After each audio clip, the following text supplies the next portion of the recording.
आम खबर भी अवां खे ॾींदासूं त अॻूणे सदर आसवरी ज़रदारी चयो आहे त बदकिस्मतीअ सां नवाज़ शरीफ छिकताइण वारो रस्तो अख़्तियार कयो इदारनि सां टकराउ मुल्क लाइ नुक़सानकार हूंदो आहे। सुप्रीम कोर्ट जो फ़ैसिलो क़बूल करणु घुर्जे। सुप्रीम कोर्ट पारां नवाज़ शरीफ खे पार्टी सदार लाइ नाहिल करार ॾियण वारे फ़ैसिले ते रद्द-ए-अमल ज़ाहिर कंदे अॻूणे सदर आसवरी ज़रदारी जो चवणु आहे त सभिनी खे सुप्रीम कोर्ट जे फ़ैसिले जो एहतराम करणु घुर्जे। हुन चयो त इदारनि सां टकराउ मुल्क लाइ नुक़सानकार हूंदो आहे। संदसि चवणु आहे त जमहूरियत खे हेठां ॾेखारण खां पासो करणु घुर्जे। आसवरी ज़रदारी जो चवणु आहे त बदकिस्मतीअ सां नवाज़ शरीफ छिकताइण वारो रस्तो अख़्तियार कयो। अॻूणे सदर जो इहो बि चवणु आहे त पीपुल्स पार्टी आइन ऐं जमहूरियत जे तहफ़ुज़ जी जिदोजहद जारी रखंदी।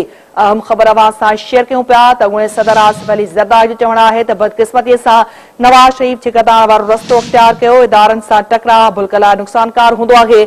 सुप्रीम कोर्ट जो फ़ैसिलो सभिनी खे क़बूल करणु घुर्जे।